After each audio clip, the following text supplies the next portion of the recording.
Today, we're diving deep into a topic that touches every single one of us. Happiness. Not the fleeting kind, not the Instagram-filtered kind, but the deep, resilient, honest-to-goodness joy that seems to emanate from certain people. You know the ones I'm talking about, right? The person who, no matter what life throws at them, seems to navigate it with a quiet strength, a genuine smile, and an almost magnetic aura of contentment. Have you ever looked at someone like that and wondered, what's their secret? What do they know that I don't? It's a question that's haunted philosophers for centuries, and now modern psychology is finally starting to give us some real answers. In this video, we're not just going to scratch the surface. We're going to explore the surprising, sometimes contrarian truths about what truly makes people happy. We'll dive deep into the hidden patterns of behavior, the cognitive biases, and the relationship dynamics that most people never even notice. And here's the twist. What if everything you thought you knew about happiness was, well, a little bit off? What if happiness isn't what you think it is at all? Stick around, because by the end of this, you'll have a completely new perspective on joy, and more importantly, some actionable steps to start building that unseen architecture of happiness in your own life. This isn't about chasing a fleeting high, it's about cultivating a sustainable, deeply rooted sense of well-being. So, let's get started. First, let's tackle the biggest misconception head-on, the idea that happiness is a constant state of euphoria. We've been conditioned, haven't we, to believe that happy people are always smiling, always upbeat, always on top of the world. But that's not happiness, that's a fantasy. In fact, constantly striving for that kind of relentless positivity can actually make us less happy. Think about it. If your definition of happiness is a perpetual state of bliss, then every moment of sadness, frustration, or even mild annoyance becomes a failure. It becomes proof that you're not happy, that you're doing something wrong. And that, my friends, is a recipe for chronic disappointment. This brings us to our first contrarian truth. Happy people aren't immune to pain or sadness. They experience the full spectrum of human emotions, just like everyone else.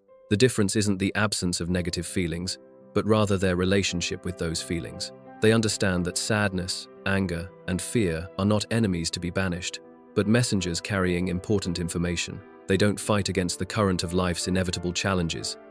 They learn to navigate them.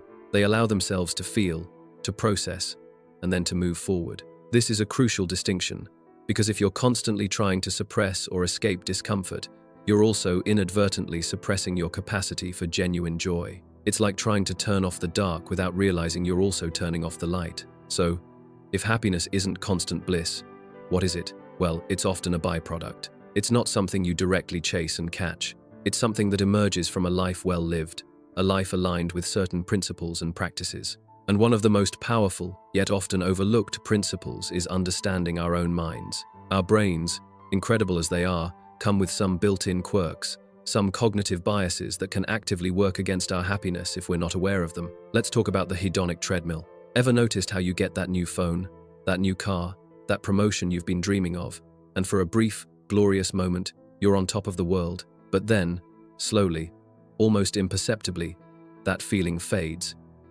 You adapt, and then you're back to your baseline level of happiness, already looking for the next thing to give you that temporary boost. That, my friends, is the hedonic treadmill in action. We constantly adapt to our circumstances, meaning that external achievements and possessions provide only a temporary spike in happiness. Happy people understand this. They don't rely solely on external circumstances for their joy.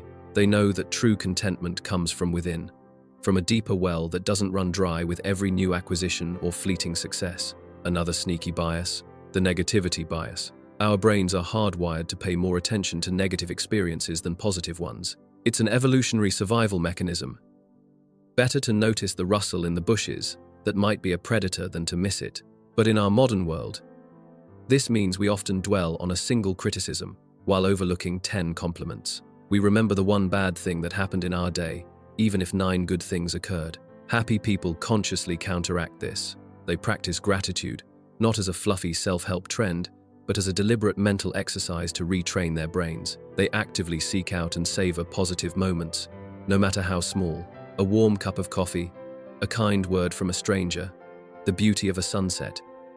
These aren't just fleeting moments. They're opportunities to deposit joy into their emotional bank account.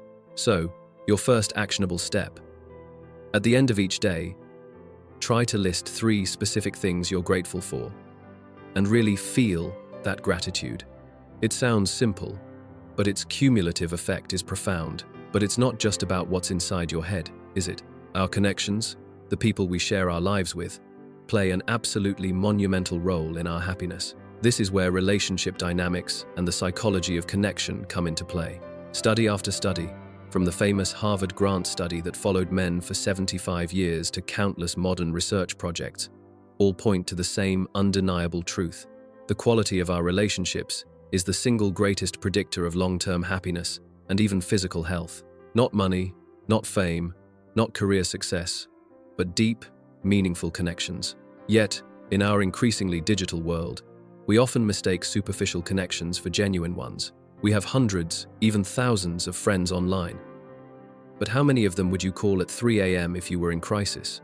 Happy people prioritize quality over quantity in their relationships. They invest time and energy into nurturing a few deep, authentic bonds. They practice active listening, showing up for others, and being vulnerable themselves. They understand that true connection requires courage, the courage to be seen, imperfections and all.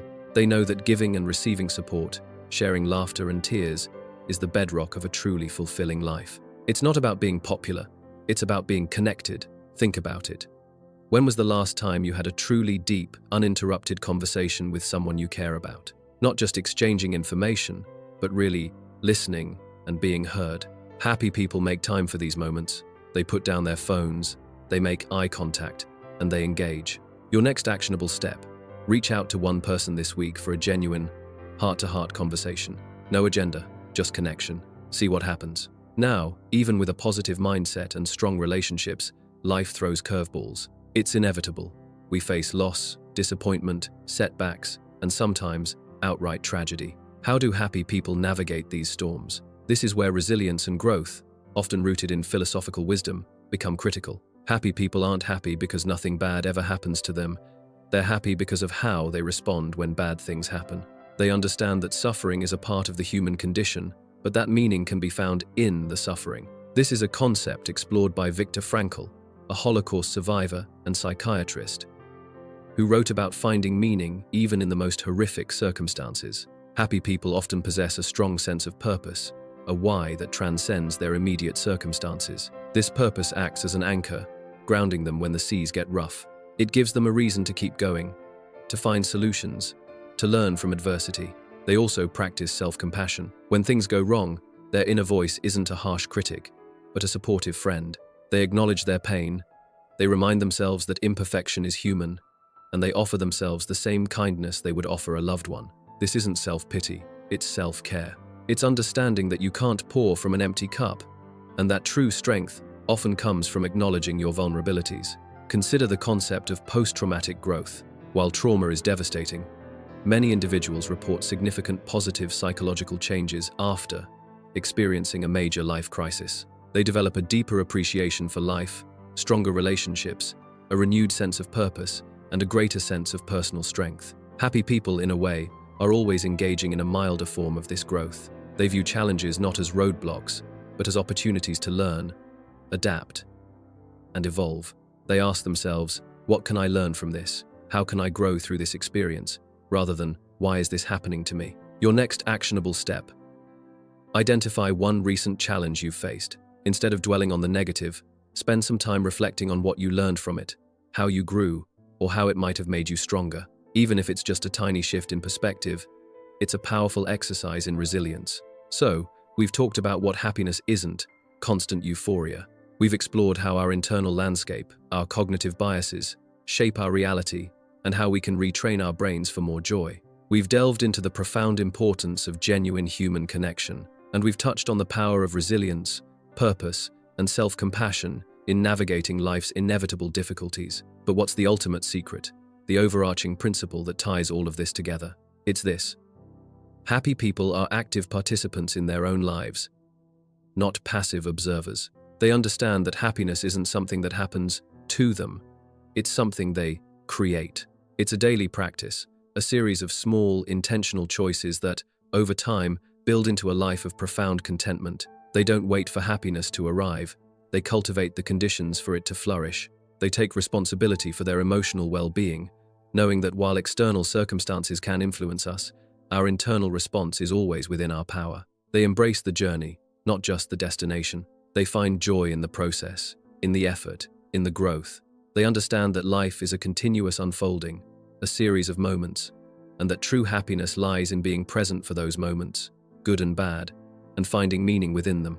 It's about building a life that feels rich, authentic, and aligned with your deepest values, rather than chasing fleeting pleasures or external validation. So, to recap, happiness isn't the absence of pain, but a healthy relationship with all emotions. It's about consciously counteracting our brain's biases, like the hedonic treadmill and negativity bias, through practices like gratitude. It's about prioritizing deep, authentic human connections over superficial ones. And it's about cultivating resilience, finding purpose, and practicing self-compassion in the face of life's challenges. It's an inside job, a continuous process of growth and self-discovery. Now, I know this might feel like a lot, but remember, this isn't about perfection, it's about progress. It's about making small, consistent shifts. So, I want to leave you with a question that I hope lingers long after this video ends. What small, intentional step will you take today to redefine your happiness? Will you practice gratitude, reach out to a loved one, reflect on a challenge with a growth mindset? The power to build your own architecture of joy is already within you. It's time to start building. Thank you for joining me on this journey. If you found this video insightful, please give it a thumbs up. Subscribe for more content like this, and share it with someone who might need to hear this message. I'd love to hear your thoughts in the comments below. What's one thing that truly makes you happy? Let's keep this conversation going. Until next time, stay curious, stay kind, and keep building that beautiful, resilient joy within yourselves.